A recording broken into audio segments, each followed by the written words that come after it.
Halo Aviators, bagaimana caranya membangunkan pesawat yang sudah berbulan-bulan tidur?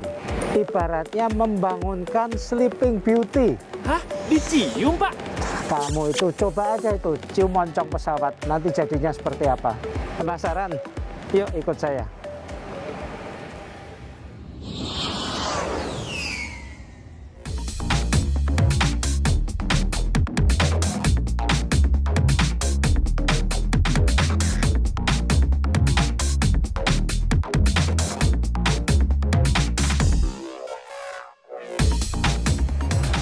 Halo Pak Anas. Halo Pak Alvin, Apa kabar? sehat Pak? Selamat siang Pak Alvin, semoga sehat. Iya, Aviators, hari ini saya ditemani oleh Pak Aswar Anas, Vice President Engineering and Maintenance yang bertanggung jawab terhadap perawatan pesawat Citylink. Saya ingin tahu bagaimana prosedurnya buat pesawat yang sudah berbulan-bulan parkir selama pandemi. Ini sekarang akan diaktifkan kembali. Apa saja yang harus dilakukan?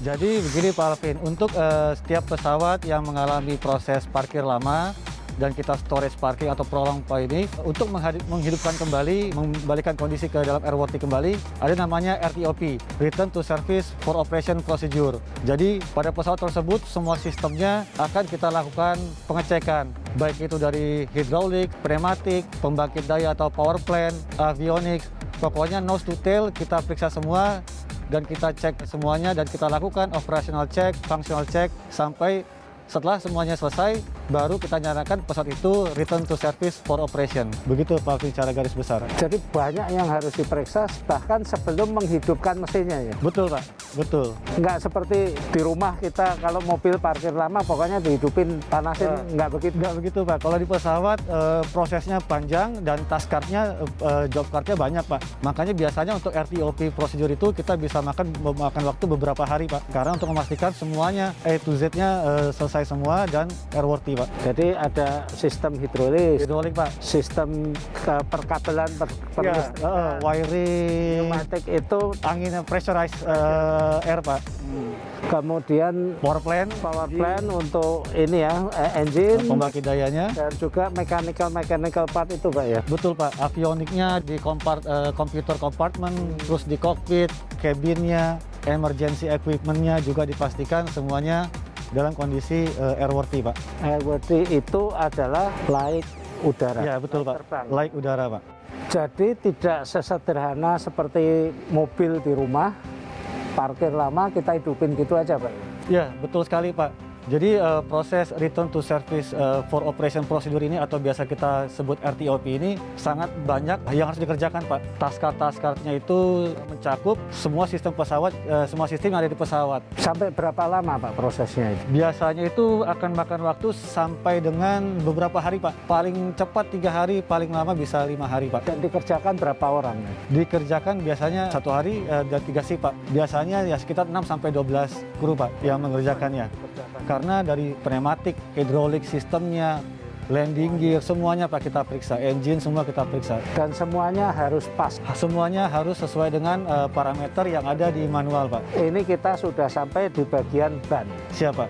Ban pesawat ini kalau kita lihat dari jauh sepertinya bannya kecil ya. Ternyata gede sih. ternyata gedenya segini. Ini saya Ya. Ini salah satu Pak yang kita perhatikan Pak. Jadi ada limitasinya di manual, ada pressure-nya. Kita sebelum ini kita cek pressure-nya. Kalau tidak sesuai harus kita ganti atau kita servicing Pak. Jadi untuk ban seperti ini gedenya segini tekanannya berapa Pak? Kalau mobil itu kan paling 32 gitu ya. Betul. Ini tekanannya berapa gitu? 209 PSI Pak. Di sini ada ininya, ada guidance-nya. 209 PSI, bandingkan kalau mobil biasanya sekitar 32-33, ini 209. Dan apakah ini pakai udara biasa atau harus nitrogen? Sesuai dengan manualnya harus nitrogen Pak. Harus nitrogen. Harus nitrogen. Kemudian satu ban ini tahan berapa lama, Pak? Biasanya kalau ban itu tergantung operasionalnya Pak. Cycle ya, Berapa kali cycle, perjalanan. berapa bandara apa yang sering dikunjungi. Kalau dia bandaranya panjang dan kemudian gravelnya mulus, biasanya akan tahan sampai 6 bulan Pak. Berarti umurnya pendek juga ini, Pak? Ya, ini termasuk salah satu yang fast moving nih Pak, ban ini. Ini saya lihat bannya masih baru ya? Masih baru nih Pak, grupnya masih Masih rambutnya masih asli semua itu. untuk memastikan bahwa ini sudah lama tidak terbang, kita ganti semua yang baru. Brake-nya juga sudah kita ganti dengan brake yang baru Pak. Nah, saya juga melihat di sebelah sini ini ada, ini seperti Itu brake fan Pak, brake fan ya, brake fan untuk mendinginkan untuk mempercepat pendinginan ya. pendinginan brake-nya Pak. Jadi ketika pesawat mendarat Betul Pak. kan menggunakan rem, itu kan panas sekali. Panas, betul Pak. Harus didinginkan dulu sebelum pesawat ini boleh bergerak lagi ya. Jadi roda pesawat sudah ada, Pendinginannya juga. Dan juga ada monitoring temperaturnya Pak. ada monitor. Ada monitoring temperaturnya, bisa ditunjukkan nanti di kokpit, dia muncul dia berapa temperaturnya. Ya, nanti kita sekalian lihat di kokpit Siap, apa Alvin. yang bisa dimonitor di Siap. sana. Jadi untuk perawatan pesawat selama parkir itu tidak hanya di luar mesin, kemudian tadi hidrolis dan sebagainya, tapi kabin ini juga ada perawatan ya. Betul Pak, ini salah satu kondisi yang harus kita rawat juga, cabinnya untuk mencegah terjadinya jamur atau lapuk atau kondisi yang kita unwanted situation Pak. Nah, ini saya juga melihat banyak sekali kantong-kantong silika gel ini ya Betul Pak. di sepanjang kabin ini. Betul. Ini untuk menjaga kekeringan udara di sini. Betul, untuk menjaga humidity di kompartemen Pak. Karena ini kan leather, terus ada plastik part juga, terus kemudian di bawahnya juga ada live vest, jadi jangan sampai jamuran kondisinya. Sehingga pada saat diterbangkan kembali, semuanya bisa berfungsi dengan normal. Tidak hanya di cabin Pak, di kokpit juga kita taruh, terus kemudian di aviary compartment juga, di kargo juga kita kasih, betul Pak. Apalagi di kokpit itu kan belakangnya ada komputer-komputer, ada electrical connector, jangan sampai ada water trap di sana. Kelembapan udara pun diperhatikan ya. Betul Pak. Jadi biayanya nggak murah juga ya. Ada Pak biaya. Perawatan selama pesawat diparkir ya. Ada Pak. Ya, kita lihat ke kokpit ya. Nah, nanti bagaimana verifikasi dari apa yang dikerjakan.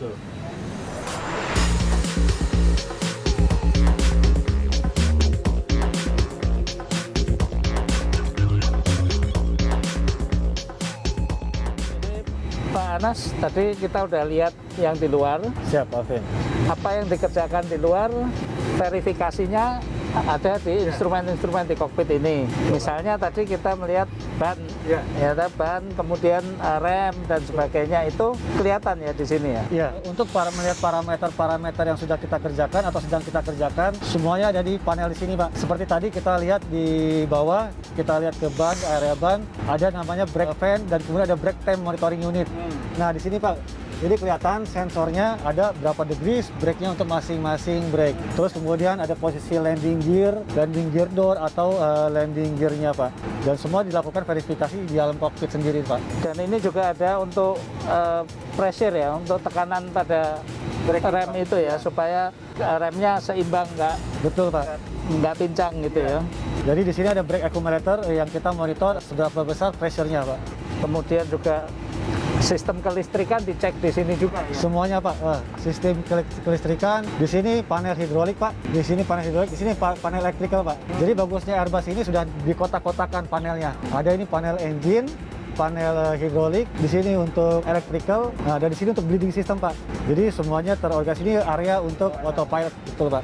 Apa yang dikerjakan, diverifikasi di sini, kemudian nanti masih ada juga sebelum dinyatakan layak terbang, ada pemeriksaan lagi ya. Betul Pak. Jadi sebelum pesawat declare return to service atau RTS, dilakukan beberapa pengecekan Pak. Di antaranya kita juga melaksanakan landing gear up down check Pak. Jadi pesawat itu kita jacking, disimulasikan seolah-olah pesawat tersebut dalam kondisi landing gear extension dan retraction.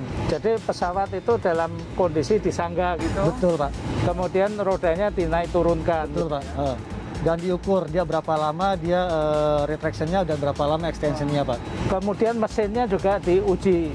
Betul Pak. Sebelum itu engine-nya kita laksanakan engine ground run Pak. Kita run up, dia ada di run up bay di JMF sini. Itu sampai dengan kondisi engine tertentu Pak. Kita laksanakan ground run up-nya itu. Jadi untuk memeriksa kelaikan pesawat tidak harus pesawat itu diterbangkan ya, tapi dalam kondisi di darat pun sudah Bisa, Pak. dapat dipastikan memenuhi syarat atau tidak. Dan untungnya saat ini pesawatnya Citylink tidak harus melakukan flight test untuk menghidupannya kembali, cukup dilakukan di on ground, Pak. Ya menarik ini, ternyata Baik sekali, Pak Alvin. banyak sekali yang harus dilakukan. Betul. Seolah-olah kalau pesawat parkir itu ya sudah parkir, nanti tinggal dihidupkan. Ternyata sebelum diparkir juga banyak yang dilakukan, selama parkir banyak yang dilakukan, dan sebelum diaktifkan kembali Lebih banyak lagi, Pak, yang harus dilaksanakan. Nah, setelah semua itu dilaksanakan dan semua parameter dan limitasinya dalam sesuai koridor manual, baru certifying staff melakukan release to service ke pesawat ini, dan kemudian pesawat dideklar serviceable layak udara untuk dioperasikan oleh pilot, Pak. itu yang terakhir menandatangani bahwa pesawat ini oke ya. Betul, Pak. Tanggung jawabnya besar itu ya. Besar sekali, betul, Pak Alvin. Menarik ini, kita tadi sudah melihat di luar, di kabin, juga apa yang ada di kokpit, sangat bermanfaat bagi aviators bahwa pesawat ini tidak sembarangan, tidak sesederhana yang kita bayangkan. Untuk bisa dioperasikan, pemeriksaannya, perawatannya, dan verifikasinya ini berlapis-lapis. Betul, Pak Alvin. Semuanya untuk menjamin keselamatan. Untuk menjaga goals utamanya menjaga keselamatan itu, Pak. Baik, terima kasih Pak Anas. Terima kasih, Pak Alvin.